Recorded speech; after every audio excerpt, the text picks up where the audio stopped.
où nous avons pu constater, heureusement, après il y a eu un reportage sur une clinique, mais qui était peut-être en repli en médecine sur de l'île d'hospitalisation qui n'était pas occupée le jour du reportage, c'est parce que d'abord c'est la réanimation qui est là, et puis quand les patients vont sortir de réanimation, ils vont aller dans l'établissement de médecine et dans l'établissement de soins de suite. C'est le second temps. Il faut pas penser qu'une fois que les malades de réanimation sortent après 14 jours, ils sont aptes à retourner à domicile. Ils ont on le sait, ce sont des patients qui sont très lourds et il faut du temps pour qu'ils récupèrent, et on interviendra à ce moment-là. Oui. Donc il y a une bonne coordination, il n'y a pas de guéguerre entre hôpitaux privés et hôpitaux publics face à la pandémie, Amine Garbi. Il y a eu un retard, je dirais, de coordination, de coopération. On ne va pas mâcher ces mots, c'est exact. C'est exact, il faut le dire. Après, moi, je suis sur une politique nationale, une planification nationale, une coordination nationale. Les histoires qu'il peut y avoir entre tel établissement, public-privé, privé-privé ou public-public, ne m'intéressent pas. Bien sûr que j'en suis informé, bien sûr que j'essaie d'aider localement à traiter le problème, mais je ne peux pas rentrer. Nous, on appelle ça dans notre profession des histoires de chasse. Voilà, je ne peux pas rentrer là-dedans. C'est pas sérieux.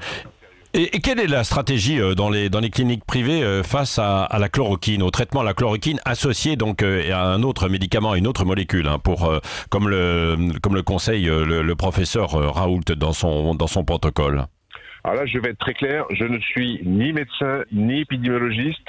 Je suis les recommandations de notre ministre et je les applique. Et surtout, je ne donnerai aucun avis sur un traitement. Ce n'est ni ma compétence, ni ma mission en tant que président de la fédération. Et là, ce sont les médecins. Et ce sont les médecins locaux dans chaque établissement qui peuvent décider éventuellement. Oui, c'est sur la réserve hospitalière, c'est une prescription hospitalière.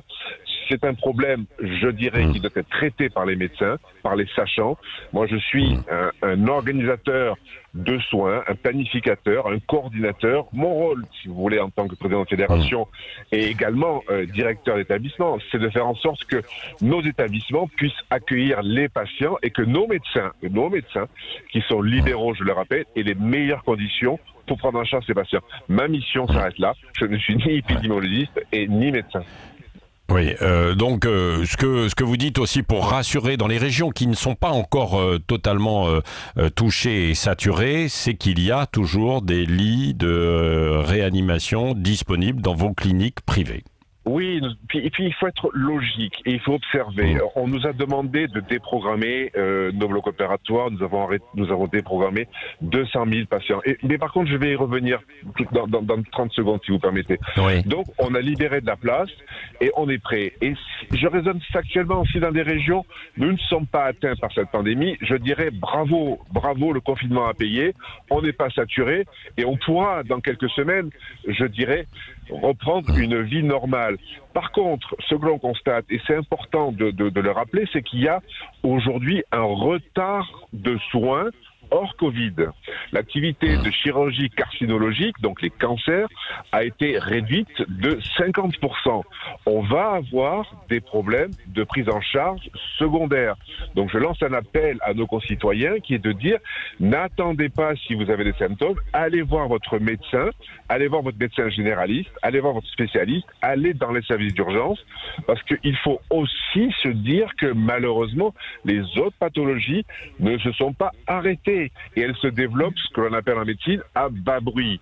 Il y a un développement à bas bruit de pathologies et on va avoir des patients qui vont arriver avec des pathologies malheureusement très évoluées. Donc surtout, de grâce, n'attendez pas, allez voir votre médecin, allez dans les services d'urgence pour vous faire soigner. Oui, on pouvait comprendre certains qui évidemment attendaient pour se dire on va pas encombrer, il y a peut-être aussi des risques de propagation du virus, quoi. Et si ce n'était pas quelque chose d'urgent, Lamine Garbi. Bien sûr, on l'entend, sauf que nos services d'urgence, du moins les services d'urgence privés, tournent aujourd'hui à 30%. 30% de capacité, ce qui veut dire qu'il y a de la place. Les médecins généralistes, je ne vais pas parler en leur nom, mais j'ai cru comprendre que leur cabinet cabinets n'étaient pas pléthore de patients.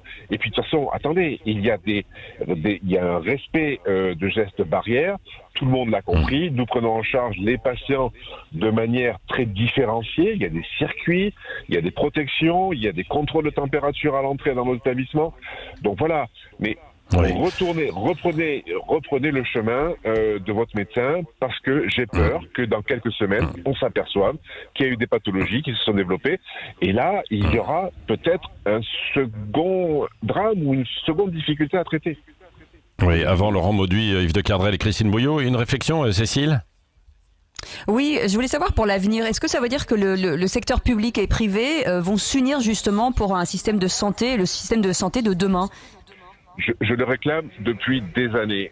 J'avais, il y a quelques années, lancé un appel sur les urgences privées où j'avais expliqué que nos urgences avaient un accès gratuit, que nous étions sur un nombre de territoires important et que le privé était au service du public. Donc, nous réalisions des missions de service public. C'est mon credo, que le privé qui bénéficie de la solidarité nationale, de la sécurité sociale, participe à ces missions de service public, urgence, enseignement, innovation. Nous formons des internes, nous formons des infirmières, nous formons des enseignantes.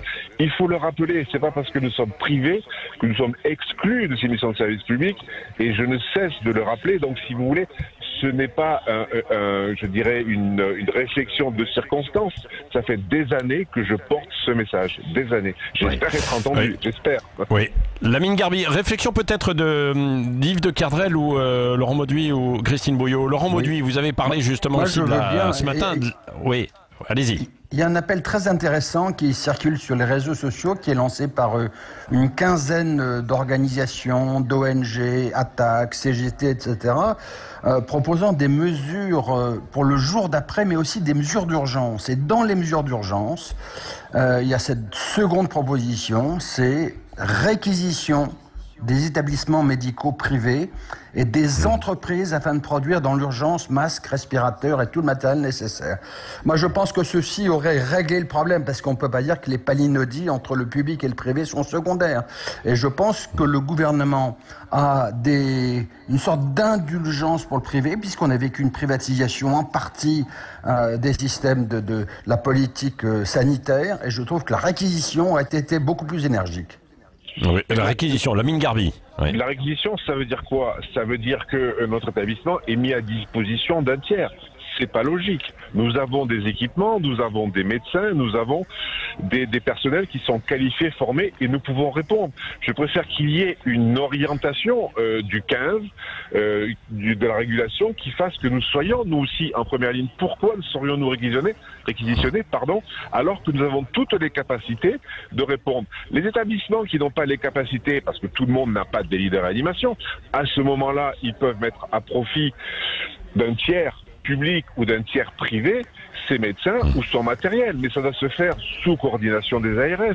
La réquisition ne me semble absolument pas adaptée à la situation.